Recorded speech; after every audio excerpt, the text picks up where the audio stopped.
Vous êtes-vous déjà senti comme si vous aviez dévoré tous les classiques que les années 60 avaient à offrir, seulement pour découvrir des trésors cinématographiques qui vous avaient échappé? Pensez encore.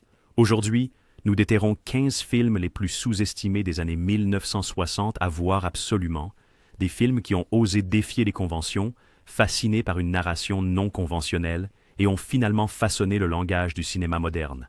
Prêts pour ce voyage renversant dans les joyaux cachés de l'âge d'or? Plongeons-nous. L'Aventura. Imagine partir en croisière d'île en île en Méditerranée, seulement pour voir votre compagnon disparaître dans les airs. C'est le point de départ saisissant de l'Aventura de Michelangelo Antonioni, où l'ennui, la lassitude et l'obsession éclipsent tout mystère typique. Antonioni, tout juste sorti de ses racines néo-réalistes, a assemblé une équipe de rêves austères. Monica, Vitti, dont le regard glacé masque une émotion volcanique, Gabriele Ferzetti, le vagabond dont le cœur conflictuel embrase le film, et le directeur de la photographie Giuseppe Rotunno, dont les compositions de la côte à la mer semblent vivantes, des peintures. Dans les coulisses, Antonioni a suscité le scandale au Festival de Cannes de 1960. Les spectateurs ont hué son rythme délibéré, un écart marqué par rapport à la narration classique. La rumeur dit que la réplique emblématique de Vitti, « As-tu remarqué à quel point cette mer est sans vie ?» a failli être coupée après que les dirigeants du studio aient hésité en raison de son ambiguïté. Travaillant avec un budget modeste d'environ 350 000 $, l'équipe a transporté du matériel de 35 mm sur des falaises rocheuses, luttant contre les vagues fouettées par le vent pour obtenir ces gros plans saisissants. Mais l'hostilité initiale a cédé la place à une admiration ardente. Les critiques ont qualifié l'Aventura de douloureusement beau et une révolution dans la grammaire cinématographique. Cela a inspiré John Cassavetes à adopter l'improvisation et à alimenter l'appétit de la nouvelle vague française pour les réflexions existentielles. Aujourd'hui, son histoire de disparition et d'obsession banale résonne encore, preuve que les mystères les plus profonds n'exigent pas toujours des résolutions claires. Toujours aussi passionnant jusqu'ici? Restez à l'écoute. Notre prochain bijou plonge encore plus profondément dans une dimension psychologique. Labyrinthe. The Innocent, 1961. Entrez dans un manoir anglais en ruine où les entailles dans l'innocence enfantine se fissurent largement. The Innocent, l'adaptation par Jack Clayton de Le Tour d'écrou de Henry James, met en vedette une lumineuse Deborah Kerr dans le rôle de la gouvernante Miss Giddens, dont les soins tendres envers deux orphelins cèdent la place à une inquiétante suspicion surnaturelle. L'élégance retenue de Kerr se heurte à la gravité troublante des enfants, tandis que le directeur de la photographie Freddie Francis enveloppe chaque couloir d'ombre si dense qu'on en ressent le souffle glacé. Tournée avec un budget modeste inférieur à 200 000 $, la production a transformé un domaine délabré en un personnage à part entière. Clayton a insisté sur la lumière naturelle pour l'authenticité, imposant de longues prises éprouvantes à crépuscule. Les performances des enfants ont été tirées de séances d'improvisation.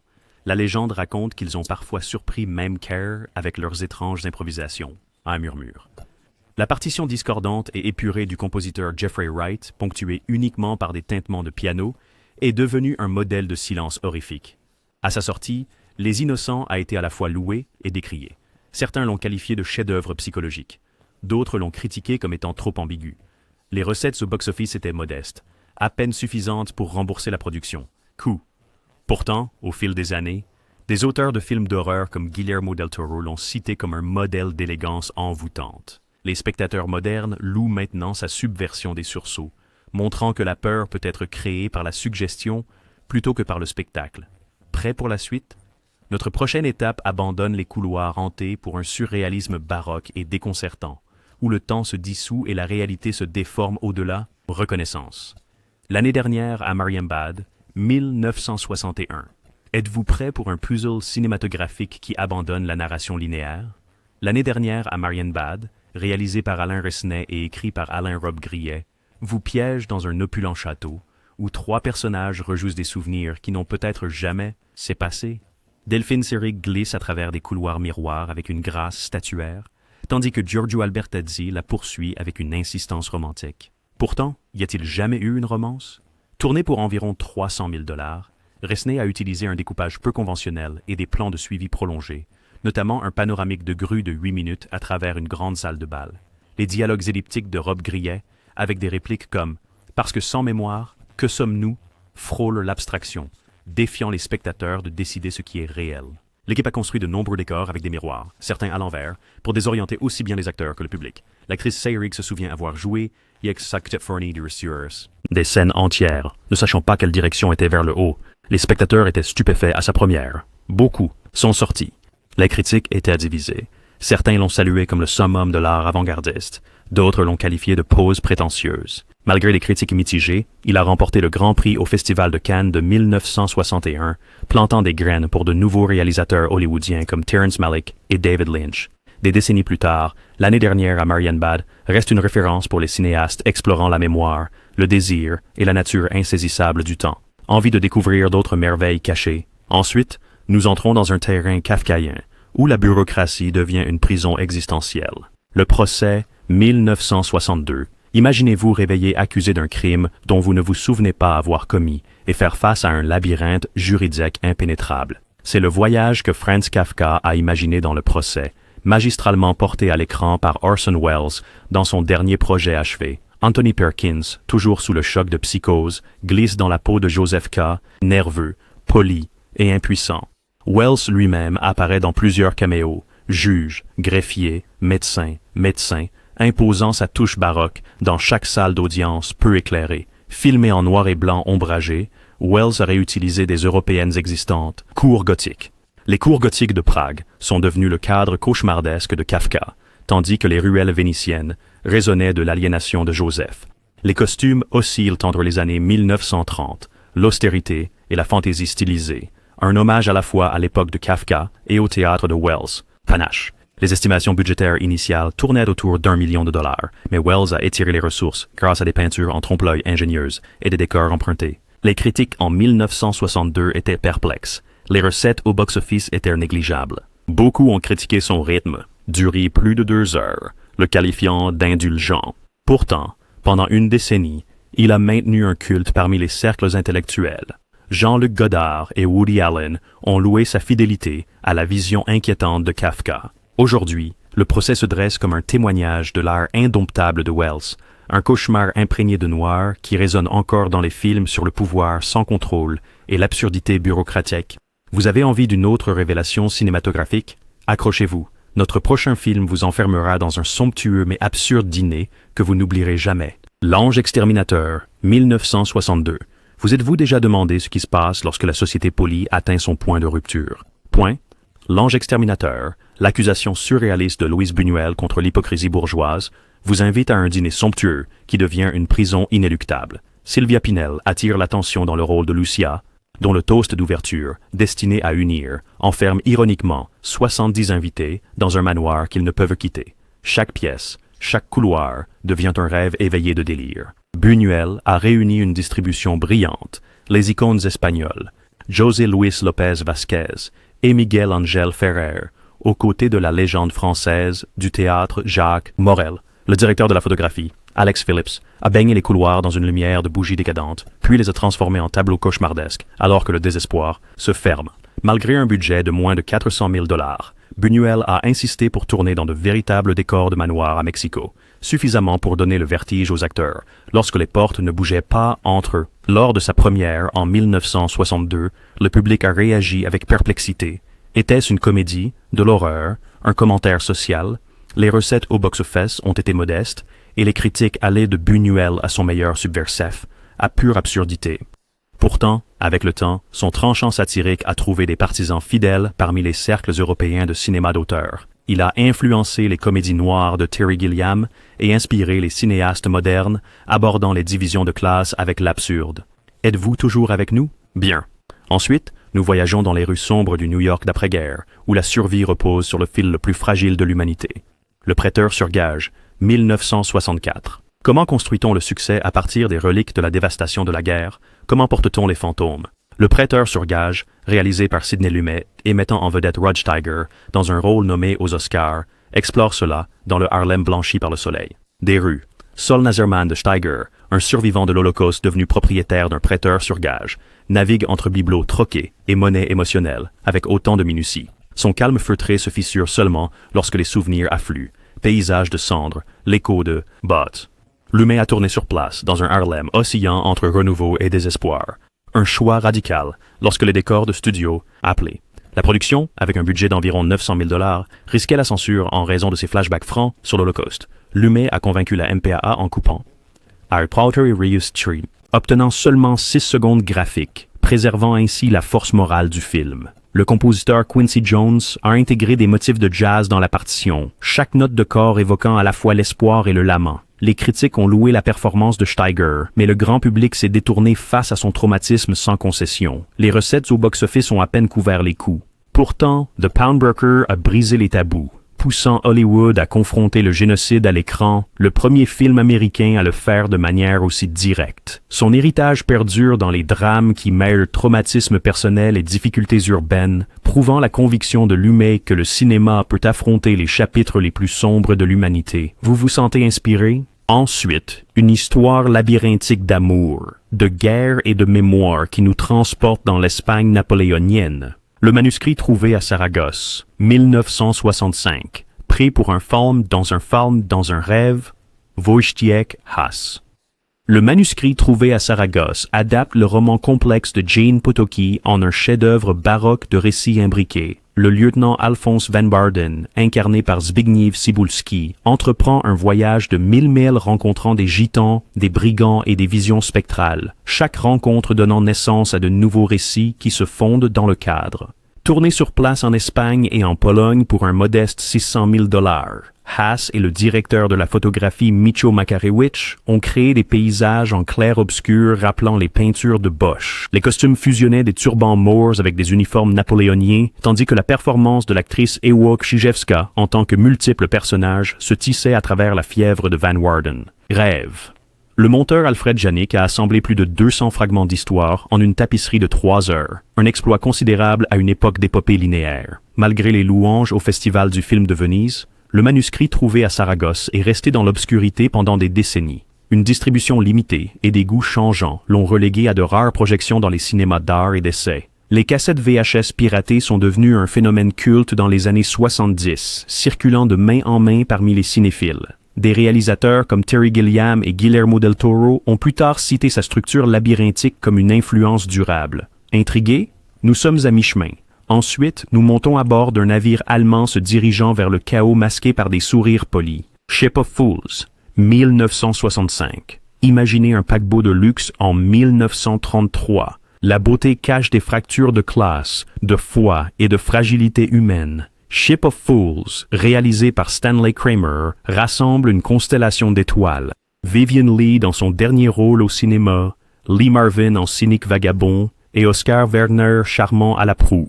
Leurs histoires entrelacées, des zélotes religieux, des amours secrets, des trahisons chuchotées, se déroulent sur l'horizon assombri d'une menace imminente. Guerre. Kramer a insisté sur des détails d'époque méticuleux, un décor art déco authentique, des costumes minutieusement recherchés, et un décor de bateau assemblé sur un plateau avec des systèmes hydrauliques mouvants.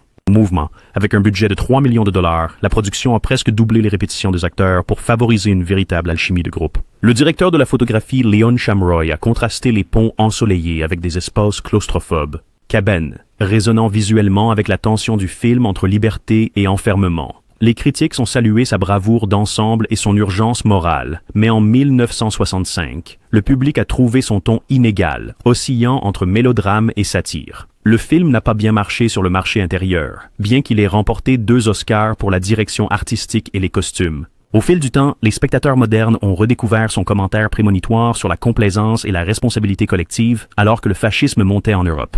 Désireux. Pour plus, notre prochaine étape échange des ponts de navires contre des nocturnes parisiens illuminés au néon, où la solitude devient un art forme. Le samouraï, 1967. Vous pensez connaître le genre des tueurs à gages? Le samouraï de Jean-Pierre Melville l'a redéfini avec une précision zen. Alain Delon incarne Jeff Costello, un tueur à gages dont la froideur glaciale et le manteau austère le hissent au rang de maître. Le dialogue minimal de Delon est compensé par sa présence sculptée. Chaque regard, chaque bouffée de cigarette, une étude en détachement froid. Melville a filmé les rues de Paris en noir et blanc austère pour moins de 500 000 $, capturant les avenues mouillées par la pluie et les boîtes de nuit vides, alors que Costello se déplace comme une ombre. Le monteur Marcel Morvan a rythmé les scènes avec une efficacité d'horlogerie. La séquence de 3 minutes dans le magasin d'albums se déroule sans une seule coupure, accentuant le suspense à une tension extrême. La musique de François de Roubaix, une seule boucle de guitare, est devenue inséparable de la solitude du personnage. Le samouraï a fait ses débuts avec des avis respectueux, mais des ventes de billets modestes. Conte. Les critiques ont admiré la rigueur stylistique de Melville, bien que certains l'aient qualifié de glacial. Pourtant, son influence sur des réalisateurs comme John Woo et Michael Mann est indéniable. Le modèle du tueur en solitaire, la fusion des codes d'honneur asiatiques avec le noir occidental, la chorégraphie de la violence comme rituel. Aujourd'hui, il est salué comme l'un des films policiers les plus élégamment stylés jamais réalisés. Prêt pour votre prochaine révélation? Nous passons des assassins existentiels à un monde d'enfants vus à travers une lentille sans compromis. Mouchette, 1967. François Truffaut s'est aventuré dans un territoire sombre avec Mouchette, une adaptation austère du roman de Georges Bernanos. Mouchette, âgée de 11 ans et interprétée par Nadine Nortier, habite dans un village rural français, étouffant sous la pauvreté et l'indifférence. Ses brefs moments de tendresse, de bonté inattendue, un petit plaisir, sont écrasés par le destin dans un monde indifférent à l'enfance. Désespoir. Tourné sur place dans le sud-ouest de la France avec un budget modeste de 250 000 $, Truffaut et le directeur de la photographie Raoul Coutard ont utilisé la lumière naturelle pour accentuer les champs dénudés et usés. La peau. La caméra à main de Coutard se déplaçait derrière Nortier, créant une intimité qui frôle voyeurisme. Le compositeur Georges Delerue a contribué un thème simple au piano, une note se répétant comme un tourment, battement de cœur. À sa sortie, le public était perturbé. Son pessimisme incessant contrastait fortement avec les récits romantiques antérieurs de Truffaut. Les recettes au box-office étaient minimes. Les critiques étaient divisées. Certains louaient son honnêteté brutale. D'autres le critiquaient pour son caractère inexorablement sombre. Au fil du temps, Mouchette a trouvé des partisans parmi les universitaires féministes et réalistes qui ont salué le refus de Truffaut de sentimentaliser la souffrance. Son héritage perdure chez les cinéastes qui abordent la résilience de l'enfance face à l'indifférence sociale. Curieux de la natation ensuite, notre prochain film plonge dans les profondeurs bleues étranges du malaise suburbain. The Swimmer, 1968. Jusqu'où peux-tu nager à travers les souvenirs avant de te noyer? The Swimmer, réalisé par Frank Perry d'après la nouvelle de John Cheever, suit Burt Lancaster dans le rôle de Ned Merrill, qui entreprend un voyage surréaliste de retour chez lui à travers les jardins des voisins. Piscine. Chaque plongeon évoque nostalgie, regret et la réalisation amère que le temps et les factures d'hypothèque n'attendent personne. Perry a filmé à travers les banlieues aisées du Connecticut, transformant des maisons opulentes en expériences de piscine, portraits. Avec un budget d'environ 1 200 000 $, la production a suspendu les horaires traditionnels. Lancaster a insisté pour filmer chaque visite de piscine en plein jour afin de capturer l'eau scintillante en milieu d'après-midi. Le directeur de la photographie Walter Lasselli a joué avec les reflets, laissant les ondulations fragmenter le visage de Ned comme un visage brisé. Miroir. Lorsque The Swimmer a été présenté en première, les critiques ont été stupéfaits. Était-ce une fable? Une tragédie? Les recettes au box-office ont afflué lentement, faillant enterrer le film sous des critiques tièdes. Pourtant, ceux qui cherchaient des allégories ont trouvé des richesses. Un commentaire sur la vacuité du rêve américain, les illusions que nous érigeons pour tenir le regret à distance. Stanley Kubrick et David Lynch l'auraient projeté religieusement pour sa vision subversive de la façade suburbaine. Prêt à plonger dans un autre domaine sous-estimé, attachez-vous pour des nuits trépidantes à San Francisco et un amour fracassé. Pétulia, 1968. San Francisco n'a jamais paru aussi fracturé ni aussi cinématographique que dans Pétulia de Richard Lester. Julie Christie brille dans le rôle de Petulia Danner, une ménagère dégringolant à travers une ville de clubs de jazz et de misère psychédélique. George C. Scott joue le docteur Archie Bolin, un psychiatre enlacé dans ses tourments émotionnels. Leur alchimie crépite contre le style de montage kaléidoscopique de Lester. Tourné en style guérilla pour moins d'1 million de $, Lester a intégré des séquences documentaires de la contre-culture des années 1960, des bars de blues, des manifestations de rue dans la structure fragmentée de Pétulia. Narratif. Le monteur Don Zimmerman a jonglé entre 24 images par seconde et les séquences en accéléré, évoquant les psychismes fracturés des personnages. La garde-robe de Christie, mini-jupe à un moment, peignoir froissé à un autre, est devenue emblématique d'une génération déchirée entre conformité et rébellion. Les critiques de l'époque étaient perplexes. Le box-office a à peine atteint, même. Certains ont condamné sa narration décousue, d'autres ont salué sa vitalité. Au fil des décennies, Pétulia a trouvé de nouveaux admirateurs parmi les étudiants en cinéma et les réalisateurs expérimentaux. Il demeure aujourd'hui un film grand public rare qui n'a pas peur de laisser son public se sentir perdu, tout comme ses personnages. Vous ne pouvez pas vous passer de ces chefs-d'œuvre cachés. Ensuite, nous assistons à comment une pièce de théâtre autrefois osée est devenue un portrait saisissant de l'identité, The Killing of Sister George, 1968. Derrière la façade principale d'une star de soap britannique se cache un maelstrom de désir, de pouvoir et de chute. Le meurtre de Sir George, réalisé par Robert Aldrich et adapté de la pièce de Frank Marcus, met en vedette Beryl Reid dans le rôle de June George Buckridge, dont le charme audacieux masque un cœur vulnérable. Lorsque sa romance hors écran avec sa collègue actrice Alice, Susanna York, se désintègre, la vie de George bascule dans une autodestruction enivrante.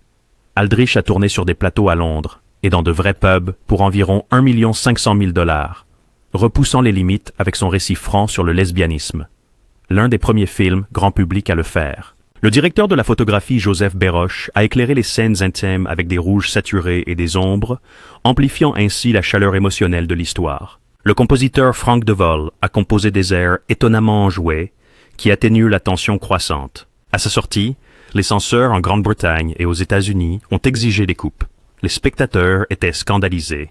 Les recettes au box-office étaient en dessous des attentes. Pourtant, des universitaires féministes du cinéma et des défenseurs LGBTQ+, l'ont ensuite revendiqué comme une représentation révolutionnaire des relations entre personnes du même sexe, brutes, imparfaites et sans compromis. Son héritage se répercute dans chaque récit queer qui refuse de se finir proprement. Envie d'un de plus? Accrochez-vous. Nous clôturons notre décompte avec un festin de génie burlesque heureusement négligé. Le Fête 1968. Que se passe-t-il lorsqu'un acteur maladroit s'incruste dans la soirée de l'élite hollywoodienne? The Party de Blake Edwards met en scène Peter Sellers dans le rôle de Rundi Faïv Bakshi, un acteur indien maladroit qui reçoit une invitation de dernière minute à un dîner chic à Beverly Hills et déclenche une glorieuse anarchie. Des hors-d'œuvre renversés aux identités erronées, la comédie physique de Sellers règne en maître dans cette farce à mourir de rire. Tournée dans les luxueuses Laurel Canyon Estates, avec un budget de juste un peu plus de $1 million, Edwards a chorégraphié chaque gag comme un ballet de chaos. Le directeur de la photographie, Jan Polito, a utilisé des objectifs grand angle pour piéger Bakshi dans des étendues pièces, soulignant son statut d'intrus. La musique par Henry Mancini, flûte pétillante et rythme jazzy, soulignait l'irrévérence ludique du film. Les critiques en 1968 l'ont rejeté comme frivole, et Sellers lui-même a admis que c'était son préféré personnel, parmi ses moins appréciés, râle. Les spectateurs, s'attendant à des pitreries plus conventionnelles de Sellers, furent déconcertés. Malgré un box-office tiède, The Party a gagné en popularité à la télévision de fin de soirée, ses séquences burlesques devenant comiques, folklore. Aujourd'hui, c'est un incontournable pour quiconque croit que le rire peut briser toutes les barrières, sociales, culturelles ou autres. Une dernière perle attend, un rituel de deuil qui redéfinit ce que signifie lâcher prise. Les morts, 1968. Pour clore notre voyage, il y a Les Morts de John Huston, une œuvre élégiaque adaptée de l'histoire de James Joyce, et mettant en vedette Anita Ekstrom et Donald McCann lors d'un rassemblement de Noël à Dublin en 1904. À la surface, c'est une fête élégante, des valses jouées par un orchestre en direct, des toasts polis coulent, mais en dessous se cache le désir, la mémoire et le spectre de l'amour perdu. Huston a tourné sur place en Irlande pour environ 1 200 000 $, insistant pour que, lorsque le vent soufflait trop fort, la caméra tourne quand même pour capturer des frissons authentiques. Le directeur de la photographie, Oswald Morris, a baigné le final dans une douce lumière ambrée, tandis que Gabriel Conroy, joué par McCann, observe la confession émouvante de sa femme. Son cœur appartient encore à un prétendant mort depuis longtemps. Le texte de James Joyce coule presque mot pour mot, mais l'encadrement patient de Huston permet aux acteurs d'insuffler de la vie à chaque syllabe. Les critiques ont loué sa fidélité et sa profondeur émotionnelle, mais son rythme délibéré et son pedigree littéraire l'ont confiné aux écrans d'art et d'essai. La performance au box-office était modeste au mieux. Pourtant, aujourd'hui, The Dead jouit d'une nouvelle révérence. La séquence finale de 10 minutes en particulier est souvent citée comme l'une des plus belles et obsédantes du cinéma. Des finales. Cela nous rappelle que même dans l'immobilité, le film peut éveiller les courants les plus profonds de la mémoire et Longing. Voilà, 15 films tranchants, déroutants et douloureusement beaux des années 1960 qui ont défié la reconnaissance grand public, mais ont contribué à redéfinir les possibilités du cinéma. Quel joyau caché allez-vous regarder en premier? Partagez votre choix dans les commentaires. Donnez un pouce en l'air à cette vidéo si vous avez découvert un nouveau favori.